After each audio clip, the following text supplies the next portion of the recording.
तो उससे पहले मैं एक पूछना चाहता हूँ कि संगम कौन कौन गया है?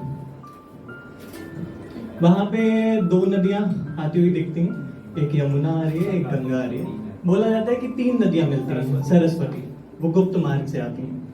तो उनका भी अलग दुख होगा ना कि भाई मुझे तो कोई देखता ही नहीं है, मैं तो लोगों के लिए एग्जिस्ट ही नहीं करती हूँ, लेकिन हूँ। तो उस पे मैंने एक पोइट्री लिखी है कि हम सबके रिलेशन रहते हैं और बहुत सारे ऐसे रिलेशन रहते हैं कि लोगों से हिडन भी रहते हैं, जो सिर्फ हमें पता होते हैं और उसे पता होते हैं, है ना? है किसी के ऐसे? मत बताओ, कोई बात नहीं। तो ठीक है, तो उस पे मैंने एक पोइट्री लिखी है कि जब इस प्यार में एक चीज मिलती है, वो है त्याग, सेक्रीफाइस। क्योंकि और कुछ मिलने वाला होता ही नहीं है, क्योंकि हम लोगों से चुपचाप चोरी छिपे मिल रहे होते हैं। तो इस प्यार को मुकम्मल करना ना बहुत मुश्किल हो जाता है।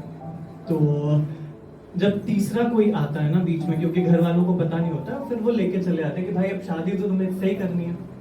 तो उस टाइम पे क्या होता है कि जो गुम है वो अपनी सिचुएशन बताता है।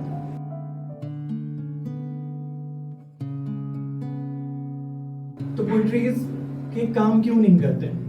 बस यहीं तक मुसलसल रहो ना। खबर तो होगी तुम्हें कि ये संगम की घड़ी है। अब इस संगम की घड़ी में अगर तुम गंगा बनो तो मैं बनूं तुम्हारी सरस्वती। तुम मिलो उस यमुना से, मैं फिर भी रहूं तुम्हें कहीं खोई सी।